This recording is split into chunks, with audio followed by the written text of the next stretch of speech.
Hi, and welcome to Author Uncut. I'm your host and author, Patrice Williams Marks. Today's podcast highlights some of the funniest and most well-written moments from the classic comedy, My Cousin Vinny. But first, if you enjoy my podcast, I'd be grateful if you spread the word by leaving a rating and a review.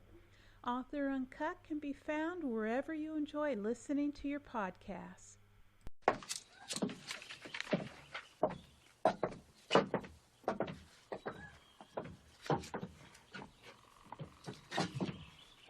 What's the matter with you? I don't know. You're acting like you're nervous or something. Well, yeah, I am. What are you nervous about? I'm the one that's under the gun here. Trial starts tomorrow. You want to know what I'm nervous about? I'll tell you what I'm nervous about. I am in the dark here with all this legal crap. I have no idea what's going on. All I know is you're screwing up, and I can't help. You lent me a little camera, didn't you? Oh, Vinny, I'm watching you go down in flames, and you're bringing me with you, and I can't do anything about it. And? Well, I hate to bring it up because I know you got enough pressure on you already. But we agreed to get married as soon as you won your first case. Meanwhile, 10 years later, my niece, the daughter of my sister, is getting married. My biological clock is ticking like this. And the way this case is going, I ain't never getting married. Lisa, I don't need this. I swear to God, I do not need this right now, okay? I got a judge that's just aching to throw me in jail. An idiot who wants to fight me for $200. Slaughtered pigs. Giant loud whistles. I ain't slept in 5 days. I got no money. A dress code problem. And a little murder case, which in the balance holds the lives of 2 innocent kids. Not to mention your biological clock, my career, your life, our marriage, and let me see, what else could we pile on? Is there any more shit we could pile on to the top of the outcome of this case? Is it possible? Maybe it was a bad time to bring it up. When I first saw My Cousin Vinny for the very first time, I wasn't a screenwriter, I wasn't even an author. I was just a person, a moviegoer who wanted a good laugh. I got that and much more after watching My Cousin Vinny.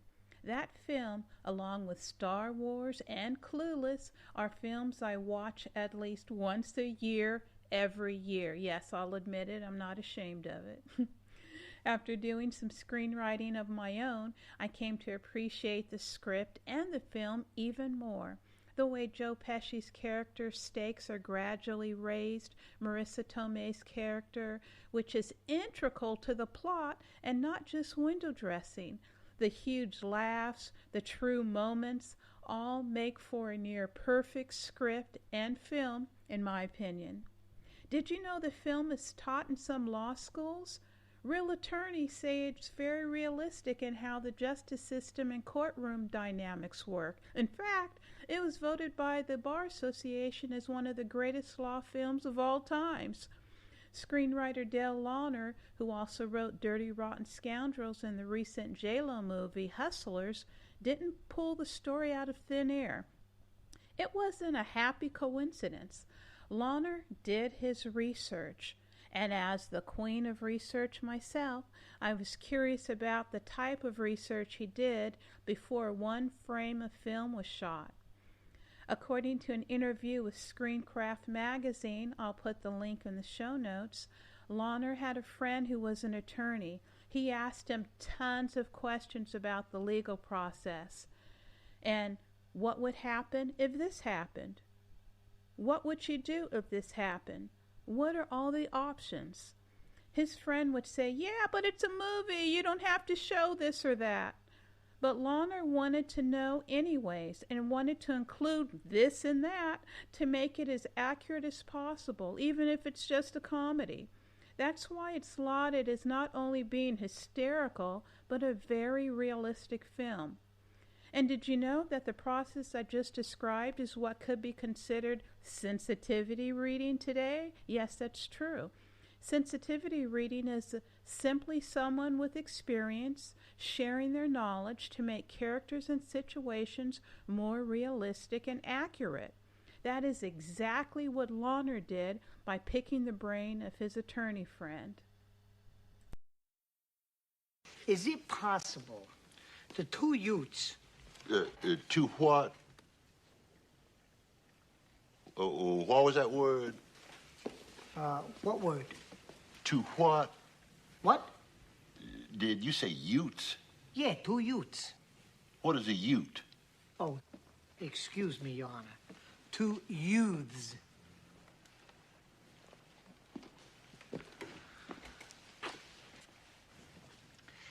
Is it possible the two defendants entered the store, picked...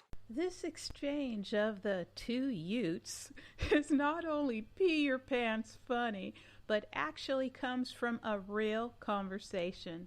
As a writer, your mind never shuts off and you use real-life experiences within your manuscripts or scripts. In this case, it was a conversation that Peshie was actually having when they were prepping the film inside a hotel room. Peshie was asking a question about the two Utes in the script when they realized this exchange should be in the film. Is it possible the two defendants entered the store, picked 22 specific items off of the shelves, had the clerk take money, make change, then leave? Then two different men drive up in a similar... Don't shake your head, I'm not done yet. Wait till you hear the whole thing so you can understand this now. Two different men drive up in a similar-looking car, go in, shoot the clerk, rob him, and then leave? No. They didn't have enough time. Well, how much time was they in the store? 5 minutes. 5 minutes? Are you sure? Did you look at your watch? No. Oh, I'm sorry. You testified earlier that the boys went into the store and you had just begun to make breakfast. You were just ready to eat and you heard a gunshot. That's right, I'm sorry. So obviously it takes you 5 minutes to make breakfast. That's right. Right, so you knew that. Do you remember what you had? Eggs and grits. Eggs and grits. I like grits, too. How do you cook your grits? You like them regular, creamy, or al dente? Just regular, I guess. Regular. Instant grits? No self-respecting Southerner uses instant grits. I take pride in my grits. So, Mr. Tipton, how could it take you 5 minutes to cook your grits when it takes the entire grit-eating world 20 minutes?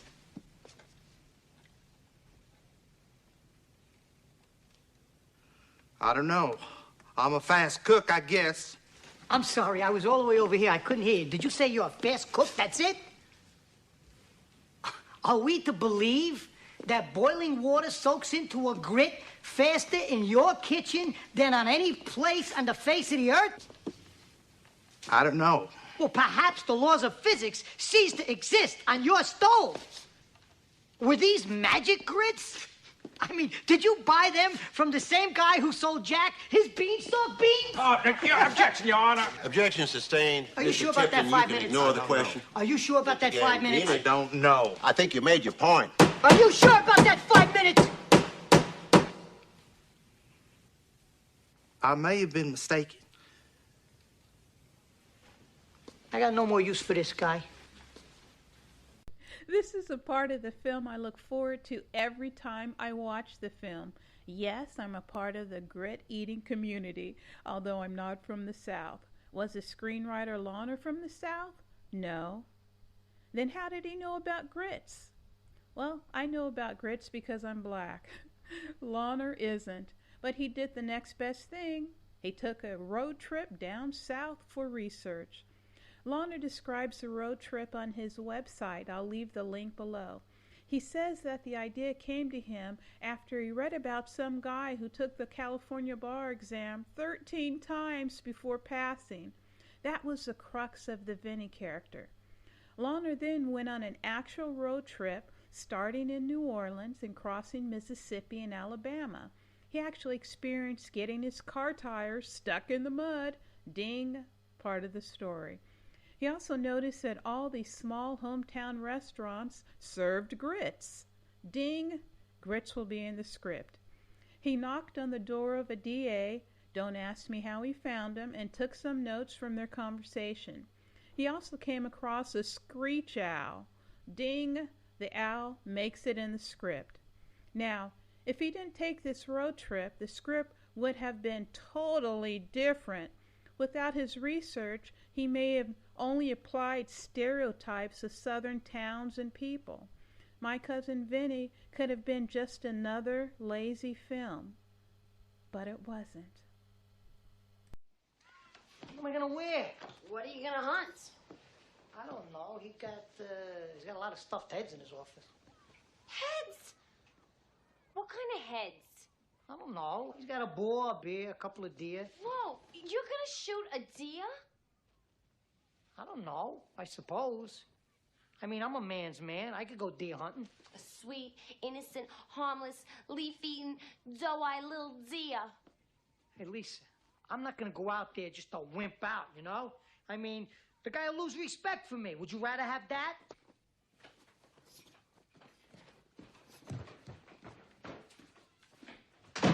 What about these pants I got on? You think they're okay? Oh! Imagine you're a deer. You're prancing along, you get thirsty, you spot a little brook, you put your little deer lips down to the cool, clear water. Bam! A fucking bullet rips off part of your head. Your brains are laying on the ground in little bloody pieces. Now I ask you, would you give a fuck what kind of pants the son of a bitch who shot you was wearing? Where did the story about hunting and the poor little doe come from?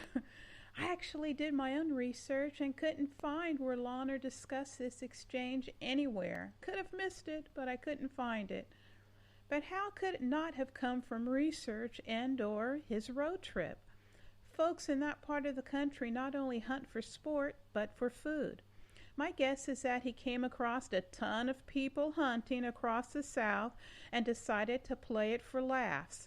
Mind you, Lawner didn't go for the cheap laughs. He did not make fun of hunting or the people that hunt, but rather the city folks, i.e. Vinny's fish out of water, experience with it.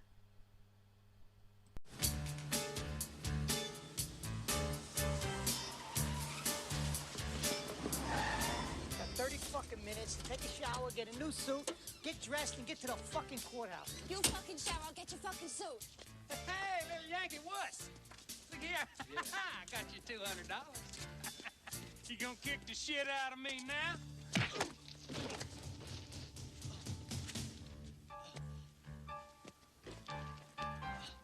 I love the scene where Vinny is at the point where these two local jerks are the last straw that breaks the camel's back. Vinny has had enough. He hurls himself at the guy as he punches him. Once the guy's on the ground, Vinny snatches the money and leaves. We as the audience are with him all the way. That scene was classic because we as the audience are fed up with these guys too. In an article on writersunbox.com, I'll leave the link in the show notes, Lawner says he has a very simple dramatic rule that he follows. The audience needs to get involved in the character, and I may personally add, the situation. Lawner goes on to say that the character must have mounting crisis. But with a mounting crisis comes a payoff.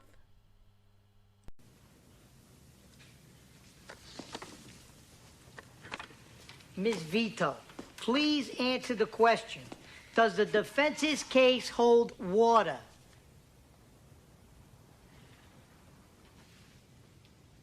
No. The defense is wrong. Are you sure? I'm positive. How could you be so sure? Because there is no way that these tire marks were made by a 64 Buick Skylark. These marks were made by a 1963 Pontiac Tempest. Objection, Your Honor. Can we clarify to the court whether the witness is stating opinion or fact? This is your opinion? It's a fact. I find it hard to believe that this kind of information could be ascertained simply by looking at a picture. Would you like me to explain? I would love to hear this. So would I. The car that made these two equal-length tire marks had positive traction. Can't make those marks without positive traction, which was not available on the 64 Buick Skylark. And why not? What is positive traction? It's a limited slip differential which distributes power equally to both the right and left tires. The 64 Skylark had a regular differential, which anyone who's been stuck in the mud in Alabama knows. You step on the gas, one tire spins, the other tire does nothing. That's right. Is that it? No, there's more. You see, when the left tire mark goes up on the curb and the right tire mark stays flat and even, well, the 64 Skylark had a solid rear axle. So when the left tire would go up on the curb, the right tire would tilt out and ride along its edge. But that didn't happen here. The tire mark stayed flat and even. This car had an independent rear suspension. Now, in the 60s, there were only two other cars made in America that had positive traction and independent rear suspension and enough power to make these marks. One was the Corvette, which could never be confused with the Buick Skylark. The other had the same body length, height, width, weight, wheelbase, and wheel track as the 64 Skylark, and that was the 1963 Pontiac Tempest. And because both cars were made by GM, were both cars available in metallic mint green paint? They were. Thank you, Ms. Vito. No more questions. Thank you very, very much. You've been a lovely, lovely witness. And wow, what a payoff. Love how Launer went against stereotypes and had Mona Lisa Vito, a.k.a. Marissa Tomeii, know her stuff when it comes to cars, transmissions, trannies, etc.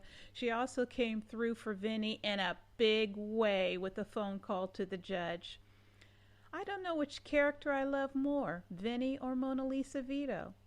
And that may be the biggest compliment of all to a screenwriter. So, did I miss any of your favorite scenes from My Cousin Vinny? Let me know by visiting my anchor.fm page, the link is in the show notes, and click on the button that says Message to leave me a voicemail. I may just use your voicemail in a future podcast. Join me next time when I share with you my experience of being interviewed by multiple French media outlets on sensitivity reading. Want to suggest a show episode or get in touch? Visit me at authoruncut.com or send me an email at mailbag@patricewilliamsmarks.com. And finally, to join our email list, go to authoruncut.com.